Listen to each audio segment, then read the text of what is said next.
آج ایک مسلمان اٹھے اور دوسرے کے پاس جائے اور کہے کہ مجھے 5 لاکھ کی ضرورت ہے، اللہ ماشاء اللہ، کون ہوگا؟ قریب سے قریب ترین دوست بھی منہ پھیر لیتا ہے۔ اس کی وجہ صرف ایک طرفہ نہیں ہے، 2 طرفہ ہے۔ قرض لینے والا اور قرض دینے والا دونوں کے درمیان اعتماد کا رشتہ نہیں ہے۔ کچھ لوگ قرض لیتے ہیں لیکن وہ دینا نہیں چاہتے، یہ بھی بندوں کے حقوق کی پامالی ہے۔ ان کو کیوں دیا جائے قرض؟ لوگ ڈرتے اسی لیے کہ 5 لاکھ دوں کہ 1 لاکھ دوں، یہ تو دینے کا نام ہی نہیں لیتا۔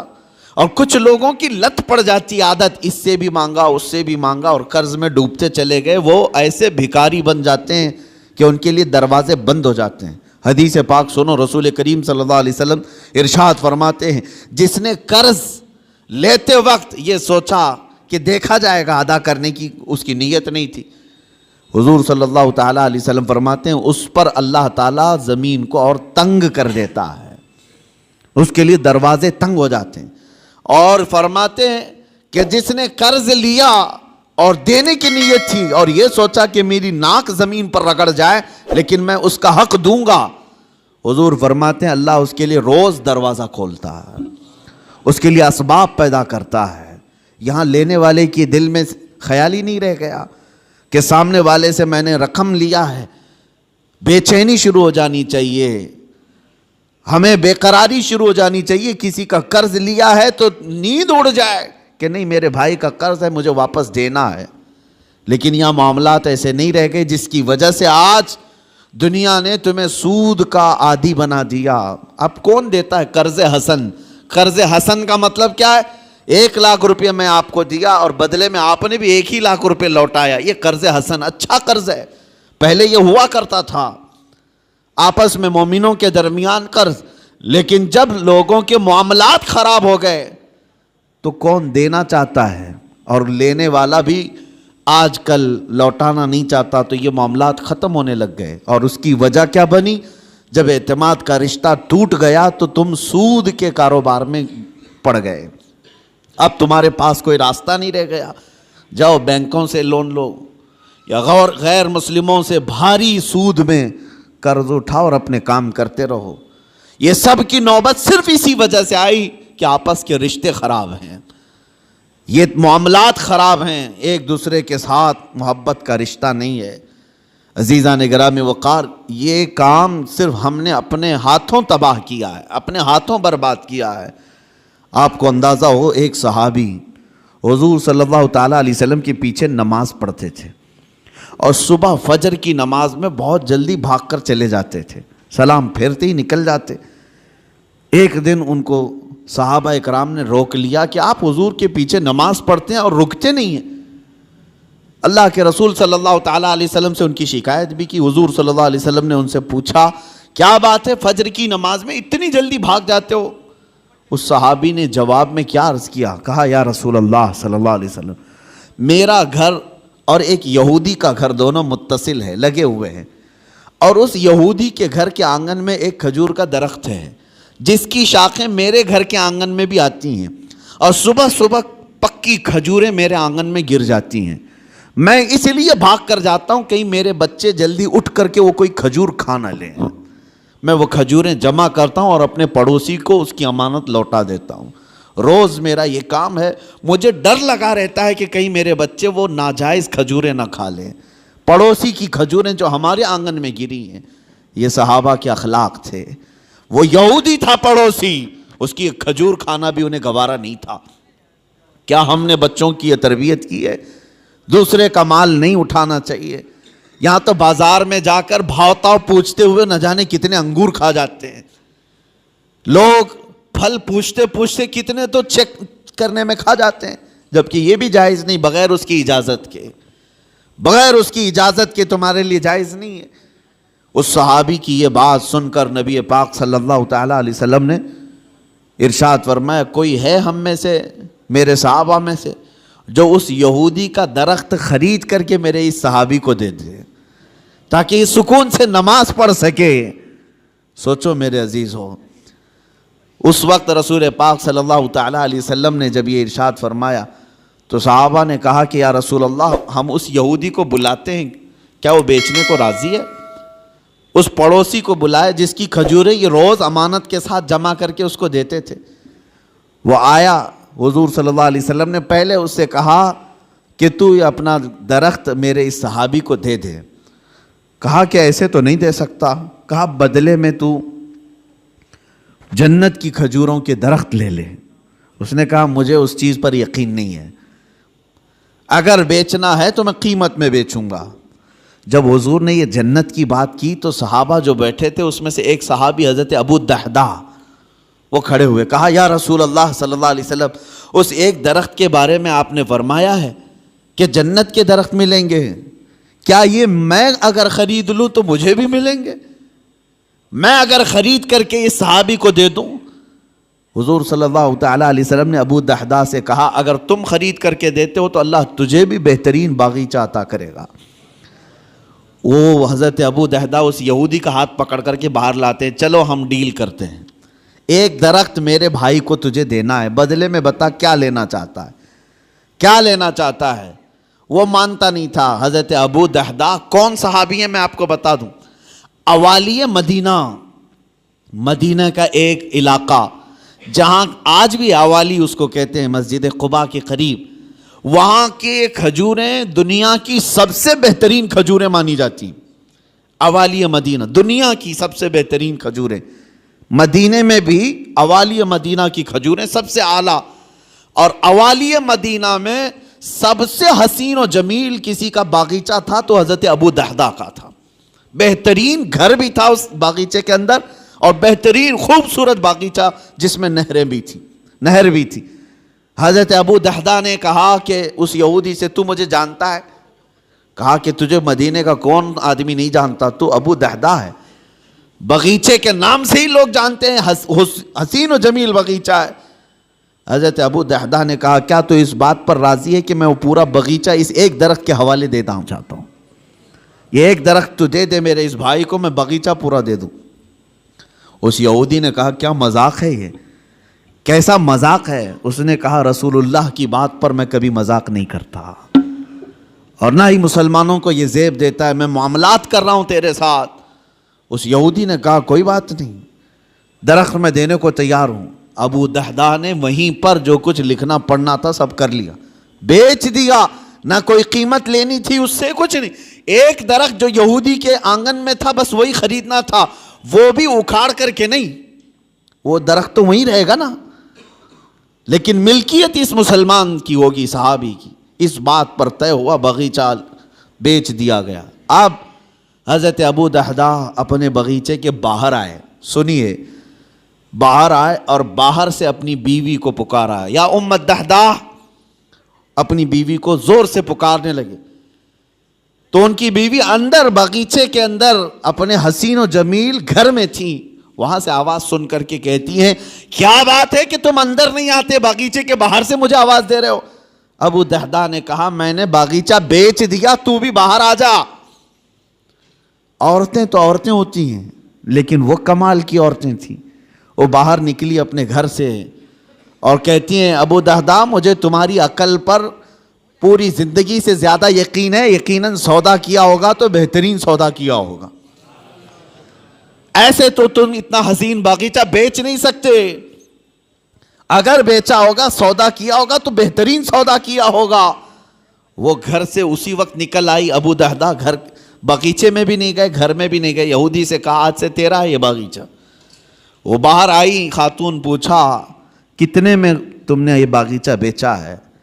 تو حضرت ابو الدحداء نے ہنس کر کے کہا میں نے یہ رسول اللہ کے ہاتھ میں بیچا ہے، جنت کے ایک باغیچے کے حوالے۔ اللہ تبارک و تعالیٰ کے رسول جسے وعدہ کریں وہ جھوٹا نہیں ہوتا۔ ام الدحداء نے ہنس کر کے کہا مجھے میری جان سے زیادہ تمہاری عقل پر یقین تھا، یقیناً تم نے جو سودا کیا وہ دنیا کا سب سے عظیم سودا ہے۔ چلو یہ نہیں ماتم کیا کہ کیسے بیچ دیا، کس کو کس کی باتوں میں آ کر کے کیا کر دیا، وہ خاتون بھی صحابیہ تھیں، رسول پاک صلی اللہ علیہ وسلم پر ایمان رکھتی۔ تو باہر آئے یہ دونوں لوگ۔ اب سنیے، وہ یہودی جو ہے رات کو اپنی بیوی کے پاس آتا ہے اور ہنستا ہے، مسلمانوں سے بڑا بیوقوف میں نے کسی کو دیکھا نہیں. انہوں نے میرے آنگن میں موجود ایک درخت کے بدلے مدینے کا ایک حسین و جمیل باغیچہ میرے ہاتھ میں دے دیا. لیکن یہ بھی تو دیکھو کہ درخت تو وہ ہمارا ہی رہے گا, وہ ہمارے آنگن میں ہے, درخت کو کون اکھاڑے گا, کون نکالے گا. وہ اپنی بیوی سے رات بھر ہنسی مذاق کرتا رہا کہ مسلمانوں کو میں نے بیوقوف بنا دیا. اور وہ صحابی جو صبح نماز سے فوراً بھاگ کر اپنے گھر آتے تھے کھجوریں چننے کے لیے, آج وہ مسجد نبوی میں حضور کے پیچھے نماز پڑھ رہے ہیں, سکون و اطمینان کے ساتھ نماز پڑھتے رہے.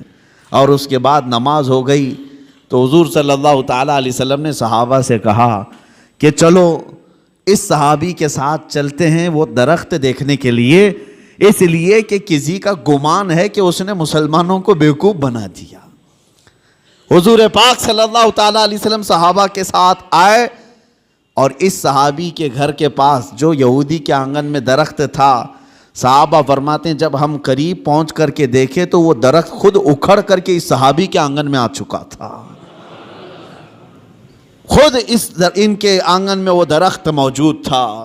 عزیزان گرامی وقار, یہ لمبی حدیث ہے, اس میں مجھے جو عرض کرنا تھا وہ یہی تھا کہ اس صحابی کے عمل کو دیکھو کہ وہ ایک مشت کھجوریں بھی اپنے بچوں کو ناجائز طریقے سے نہیں کھانے نہیں دینا چاہتے. ہمارے معاملات جب خراب ہو گیا تو لوگوں کا اعتماد اور بھروسہ بھی نکلنے لگ گیا. یہاں لوٹ کھسوٹ ایسی کچھ چیزوں کی میں نشاندہی کرتا ہوں کہ اللہ کا عذاب کس قوم پر آیا تھا. ایک بہت بڑی قوم, حضرت شعیب علیہ السلام کی قوم, ان کے بارے میں قرآن میں ہے وَيَا قَوْمِ أَوْفُوا الْمِكْيَالَ وَالْمِيزَانَ بِالْقِسْطِ وَلَا تَبْخَسُوا النَّاسَ أَشْيَاءَهُمْ. حضرت شعیب علیہ السلام اپنی قوم کو بار بار ڈراتے تھے کہ ماپ تول میں کمی مت کرنا, ناپ تول میں کمی مت کرنا, برابر انصاف کے ساتھ لوگوں کو غلہ دیا کرو. وہ لوگ کیا کرتے تھے جس کو ڈنڈی مارنا کہتے ہیں, یعنی کلو کے کانٹے میں جو ہے فرق کر دینا اور کہیں سے کچھ نہ کچھ سیٹنگ کر کے مال تھوڑا سا سامنے والے کو کم جائے. اس گناہ میں مبتلا تھی وہ قوم, اور اس کو اللہ کے نبی حضرت شعیب علیہ السلام اس قوم کو ڈراتے رہے یہ زمین میں فساد ہے, اس چیز سے باز آؤ. وہ باز نہیں آتے تھے. جانتے ہو ناپ تول میں کمی کرنے کی وجہ سے اللہ کا بھیانک عذاب ان پر آیا, بہت سخت ترین عذاب آیا. قوم شعیب ہمیشہ کے لیے ہلاک کر دی گئی, اس کو قوم سمود بھی کہتے ہیں. حضرت شعیب علیہ السلام کی قوم پوری ہلاک و برباد ہو گئی, ناپ تول میں کمی کرتی تھی. آج ہو سکتا ہے کہ ترقی یافتہ دور میں ناپنے کی چیزیں بدل گئی ہوں, لیکن اگر اس میں بھی کوئی خیانت کرتا ہے ایک ذرا برابر بھی, وہ اللہ کے عذاب میں گرفتار ہوگا. اس کی برکتیں ختم کر دی جائیں گی, اس کے چہرے کی رونق ختم کر دی جائے گی. اس لیے میرے عزیزو ان معاملات میں پابند ہو جاؤ اور دیکھنا کہ ہمارے معاملات بالکل صحیح ہو جائیں گے. غیر مسلموں کے حالات تو آج ایسے کہ وہ لوگ اس چیز پر سختی کرتے ہیں. ان کی مارکیٹ میں سب ایک دوسرے کے تعاون کرنے والے ہیں, اور مومنوں میں ایک دوسرے کا تعاون کرنے والا نہیں. مارکیٹ میں اگر 4 دکانیں تمہاری ہیں, تمہاری تجارت زیادہ ہونے لگ گئی تو بغل والے کو حسد ہونے لگ گیا. سوچتے کہ میرا بھائی تو ہے, نہیں, حسد ہونے لگ گیا. اور تیسرا اس سے زیادہ جلنے لگ گیا. آپس میں اس بات کو لے کر کے سب جلن کے شکار ہیں. اور پھر اس کے بعد ہوتا یہ ہے کہ ذرا برابر کچھ کمی ہوئی تو دوڑے دوڑے بابا کے پاس جاتے ہیں, پڑوسی نے کچھ کرایا ہے, میری دکان میں کچھ ہوتا نہیں. تم آپس میں ایک دوسرے کو کیا کرایا اسی میں لگے رہے ہو. بلکہ ہم کچھ بازاروں میں گئے ہیں, دیکھا ہے, اور کسی کی دکان پر, غیر مسلم کی بات کر رہا ہوں, کوئی سامان نہیں مل رہا ہے تو وہ سامان نہیں مل رہا ہے تو یہ نہیں کہتا کہ چلے جاؤ دوسری جگہ, بلکہ وہ وہیں کھڑا ہو کر کے اپنے کسی بھائی کا ریفرنس دیتا ہے, کہتا ہے فلاں جگہ یہ ملے گا, یہاں جاؤ اور میرا نام لے کر کے کہو. وہ آپس میں تعاون ہے ایک دوسرے کا. مومنوں, آپ سب لوگ ایک دوسرے کے تعاون میں جب تک نہ آئیں تو رحمت خداوندی سے محروم رہو گے. اللہ تبارک و تعالیٰ کا عذاب آئے گا معاملات میں خراب ہونے سے. اسی لیے سود کو حرام اسی لیے کیا گیا تھا کہ دوسروں کے حق نہ مارے جائیں, دوسرا کوئی غریب سے غریب تر ہوتا جائے اور تم امیر سے امیر تر ہوتے جاؤ، یہ جائز نہیں اسلام میں۔ یہاں تک کہ غلہ جمع کر کے رکھنا اور وقت آنے کا انتظار کرنا، یہ بھی حرام ہے، حرام ہے۔ چاول کو ذخیرہ کر لیا، احتکار اس کو کہتے ہیں، اس کو جمع کر کے رکھ لیا اور سوچتا رہا کہ مارکیٹ میں چاول جب کم ہوگا تو میں اپنا غلہ باہر نکالوں گا، اور اس وقت جو 100 روپے کلو کا چاول ہوگا میں 500 روپے کا بیچوں گا۔ یہ احتکار سخت ترین حرام ہے۔ کچھ لوگ ذخیرہ اندوزی کرتے ہیں، پیاز کو، آلو کو، چاول کو، گیہوں کو، یہ جو روز مرہ کی ضروریات ہیں اس کو جمع کر کے کئی گوڈاؤن میں سیو کر دیا، اور اس کے بعد مارکیٹ پر نظر رکھتے رہتے، مارکیٹ میں جب یہ چیزیں کم ہوں گی ہم اپنا غلہ باہر نکالیں گے۔ اسلام میں یہ جائز نہیں۔ بندوں کے حقوق مارنا یہ معاملات کی خرابی ہے، احتکار جائز نہیں ہے۔ اسی طرح میرے عزیزو، چند باتیں جو ہمارے ساتھ ہو رہی ہیں، جھوٹ بولنا۔ حضور پاک صلی اللہ تعالیٰ علیہ وسلم کے پاس ایک صحابی آئے، انہوں نے کہا یا رسول اللہ صلی اللہ علیہ وسلم، میں گھر بنانے کا کام کرتا ہوں، جس کو آپ مستری کہتے ہیں، معمار، میرا کیا ہوگا قیامت کے دن؟ حضور صلی اللہ علیہ وسلم نے فرمایا تو ابراہیم علیہ السلام کے ساتھ اٹھایا جائے گا۔ ایک صحابی آئے، انہوں نے کہا میں کپڑے سلتا ہوں، درزی ہوں، میرا کیا ہوگا؟ نبی پاک صلی اللہ تعالیٰ علیہ وسلم نے فرمایا تو حضرت ادریس علیہ السلام کے ساتھ اٹھایا جائے گا۔ ایک صحابی آئے، انہوں نے کہا کہ میں لوہے کا کام کرتا ہوں، حضور نے فرمایا تو حضرت داؤد علیہ السلام کے ساتھ اٹھایا جائے گا۔ جس کا جو پیشہ تھا اور جو نبی کا پیشہ تھا، حضور نے ان کے ساتھ اٹھائے جانے کی بشارت دی۔ ایک صحابی نے کہا کہ یا رسول اللہ صلی اللہ علیہ وسلم، میں تجارت کرتا ہوں، میرا کیا ہوگا؟ حضور پاک صلی اللہ تعالیٰ علیہ وسلم فرماتے ہیں اگر تو دو چیزوں کی پابندی کرتا ہے، جھوٹی قسم نہیں کھاتا اور جھوٹ نہیں بولتا، تو قیامت کے دن میرے ساتھ اٹھایا جائے گا۔ تجارت میں یہ دو چیزیں لوگ آج یہی زیادہ کرتے ہیں، جھوٹ بولنا اور جھوٹی قسم کھانا، اور سامنے والے کے کم عقل ہونے کو دیکھ کر کے اس کا استعمال کر لینا۔ لوگ اس انتظار میں رہتے ہیں کہ ایسا گاہک آئے، ایسا گراہک آئے جس کو معلومات کم ہو تو اسے جلدی ٹوپی پہنا دیا جائے، جس کو خرید و فروخت کا تجربہ نہ ہو اس کو جیسے تیسے بیچ کر کے ختم کر دیا جائے۔ لوگ تو ایسے گراہک کے انتظار میں رہتے ہیں۔ امام اعظم ابو حنیفہ رضی اللہ تعالیٰ عنہ، ہمارے امام سراج الامہ، یہ خود تاجر تھے۔ ایک بار بیٹھے ہوئے تھے اپنی دکان میں، ایک عورت کپڑا لے کر کے آئی۔ وہ کپڑا اچھے قسم کا کپڑا تھا، اور وہ عورت جو بیچنے آئی تھی اس کی قیمت وہ کم بول رہی تھی۔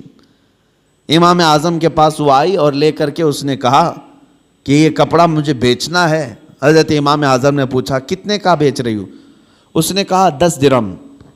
تو آپ ہنسنے لگے کیونکہ آپ ماہر تھے کپڑوں کی تجارت کے۔ آپ نے کہا یہ کپڑا اتنی قیمت کا نہیں ہے۔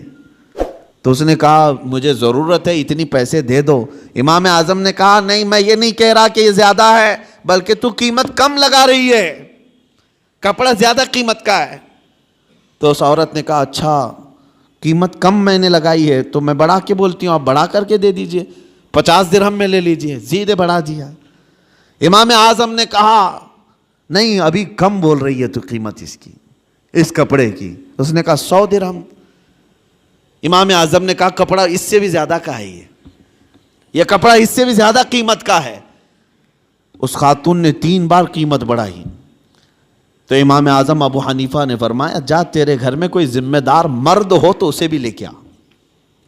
یہ تجارت کے معاملات، یہ نہیں کہ کوئی بھولا بھالا آیا ہے تو اسے ٹوپی پہنا کے بھیج دیا جائے۔ 10 درہم میں خرید لیتے، وہ کپڑا تو 400 درہم کا تھا۔ کہا کہ جا تیرے گھر میں کوئی ذمہ دار مرد ہے تو اسے لے کر کے آ۔ وہ خاتون گئی، اپنے مرد کو لائی۔ امام اعظم ابو حنیفہ رحمۃ اللہ تعالیٰ علیہ نے اس کپڑے کو 400 درہم میں خریدا۔